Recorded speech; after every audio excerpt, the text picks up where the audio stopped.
Hello, everyone, and welcome to the first episode in a brand new season of Reel to Reel, the movie review show streamed live right here from Hennepin Technical College. Each week, two hosts will take a look at a different film to analyze, review, and rate. My name's Jay Colden, and I'm joined by the wonderful Zeke Thurston, and we are today's hosts. This week, we're looking at New Line Cinema's suspense horror film, Weapons. Released in early August, this was the much-anticipated second horror film from director and writer Zach Cregger, following the critical success of 2022's Barbarian. Zeke's going to fill us in on some details in just a moment about the film, but first, let's jump right into it and check out a trailer.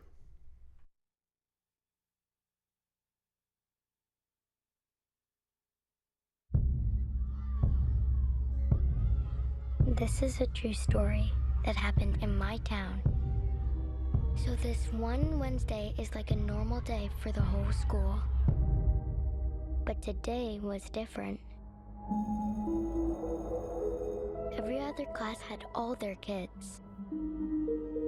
But Mrs. Gandy's room was totally empty. And you know why? Because the night before, at 2:17 in the morning, every kid woke up, got out of bed, walked downstairs, and into the dark. And they never came back. I don't understand at all. Why just her classroom? Why only hers? Where are our children? We have a lot of emotional parents here. I think it's best if you keep some distance from this place.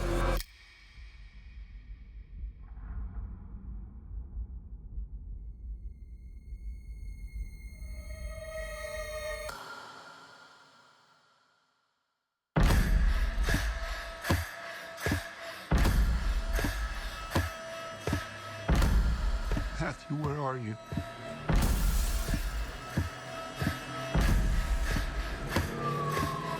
Where did you go?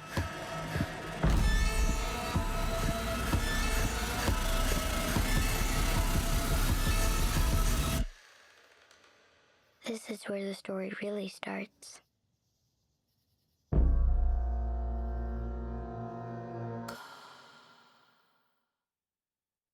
Julia Garner, Josh Brolin, and Alden Ehrenreich star in this beautifully shot film where a town is left wondering what happens when all but a single child vanishes on one night. Julia Garner and Josh Brolin begin their journey to find out what truly happened that night and face hardships of sketchy police work, a petrified kid, and a witch from the sandy beaches of Miami. It received a 94 on Rotten Tomatoes and grossed just above $250 million at the box office. Let's take a look at the behind the scenes of Weapons.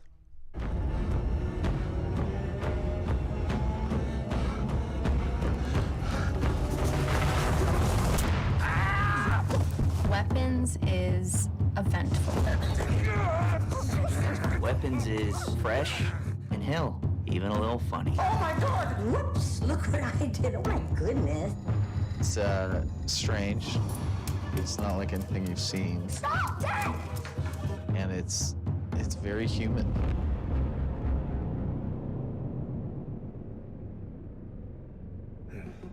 Probably kids did this if you ask me.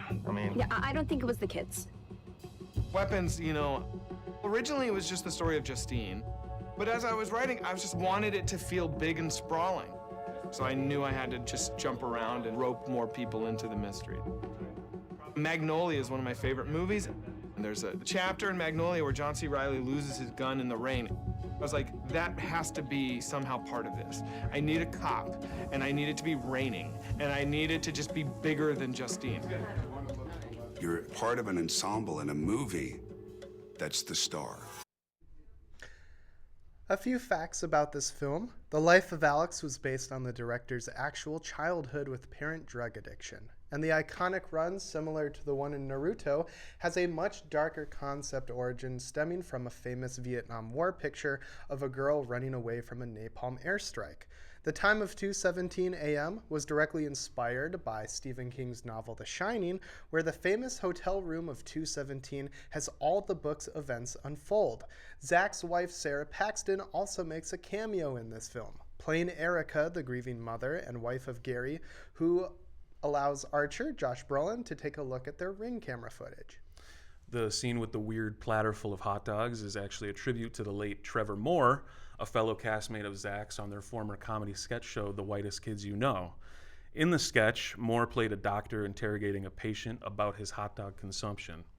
It was one of several early viral videos from the show that helped the group reach a wider audience. There was also going to be a climactic alternate ending with Alex and Ms. Gandy using witchcraft. And in Zach's own words, they'd be collecting humans for their little army to have a gang war with Gladys and her army.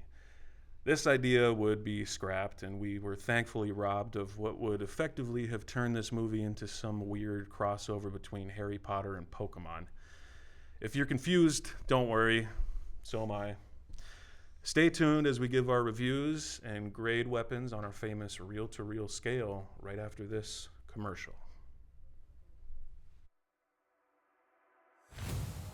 We really try and keep track of what's going on in the world as far as what are the trends.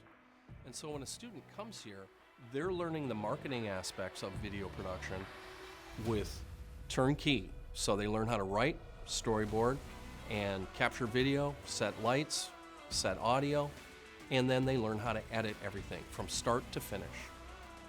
We believe that we are providing a transformative educational experience. It's hands-on, it's project-based, it's portfolio-based, it's based on real-world industry experiences. They take deep dives on all of these. You know, a lot of the classes are tiered, so you get an entry-level course and then an advanced, and then, you know, you hit your capstone projects where you're bringing them all together. So it's nice the way that they structure it and help you get a deeper understanding of stuff that you may or may not have thought you already had a good handle on. Okay, now, Zeke, we actually saw the movie together. So before we get into like the formal reviews, what was your first impression going into the movie? Like, did you go in cold? Did you have any idea what it was about? Had you seen a preview? No, I was actually, I had actually gone in cold. I saw like the very first part of one of the trailers, but it gave off, at least from what I had seen, it gave me the impression that it was, you know, a movie that was going to be a found footage movie. Really? Yeah, at least from what all I saw, it was a lot of the ring cam footage. So right. I thought it was going to be sort of like if the Blair Witch did something where instead of it was GoPros, it would have been like ring cameras. Yeah. And I thought it was going to be an interesting take on that, and it was going to lead towards the radio tower. But afterwards, my thoughts really did shift on it. How about you? You were obsessed with that radio tower. We were the only ones in the audience, only ones in the theater, so we were talking about it at a full volume. And you kept bringing up the radio tower, like, I hope it has something to do with the radio tower. I hope it has something to do. And yeah, it's interesting. It kind of went nowhere. I went in sort of knowing what it was about, but it turned out completely different. It like altered the view, but I like the perspective changes, the way they introduced Josh Brolin. Remember that was cool. He was blurry in the background because was Julia's perspective. And you were like, is that Josh Brolin? And I was like, no, why would he be out of focus, you know? And then it was. That was kind of cool, the shift, the changes there. And it also made me not want soup for a long time. Oh my gosh, same. Oh, I hate soup. Yeah, but there were some things that I did like, but a lot of the stuff I really didn't like. The cinematography was really good. Every shot in the film felt clean, and the color grading gave it a cool but not overblown feel. It had great usage of wide shots and one shots that allowed the film to keep a straightforward pace through the first half, with perspective storytelling, hence Josh Brolin being blurry. But it was very reminiscent of movies like Knives Out and Agatha Christie movies like Murder on the Orient Express. which was really fun. And the soundtrack was nice. But frankly, that's kind of where it stops being great. The writing was poor, and the plot points don't make sense. It heavily relied on the viewer to interpret the meaning of things that never had any payoff, kind of like the Campbell's soup. The first half set expectations for things to come that never ever reappeared again. The movie couldn't decide on the genre that it wanted, so it took in tropes of other movies, like using the Ring cameras to give a found footage feel, the usage of turning the adults and kids into zombies who had the same weird looking run, and the usage of the main villain, looking very similar between a mix of Joker and Pennywise. The witch's motivations made zero sense, other than it is implied that she is trying to gain more life, exactly like Mother Gothel does in the movie Tangled. But that plot point doesn't hold weight, as it literally doesn't work for her in the story, nor does it really matter because she gets mauled by the kids soon after. It seems that the writer was trying to bring too many emotional themes that the audience could try and perceive without thinking about how the story would pay off. Cinematography and weird cryptic meanings alone can't save a movie, in short, without payoff. In my opinion, it is a terrible movie, filmed to perfection, so I rank it a 2 out of 5. Fair enough. There was a lot about this movie that I loved. The soundtrack featured some great songs that set the mood to go beyond a regular horror film. The cinematography was fantastic, of course, including great tracking shots and the jump cuts that seemed to possibly draw inspiration from Ari Aster's Hereditary. The casting was great, with the actors breathing grounded life into their characters. I especially enjoyed the use of perspective, like we were talking about, to tell the story from multiple angles and viewpoints. Unfortunately, to me, this movie fell victim to the same trap that I've seen time and time again with this genre, a weak third act. I felt like the tense buildup was masterfully done, but the payoff just wasn't quite there. It didn't rely on classic horror tropes like jump scares, although there were a couple, of course. But in fact, it used silence very effectively in some spots, forcing all the viewers' attention on the visual details. Overall, I think it was a decent watch, just kind of fell apart towards the end.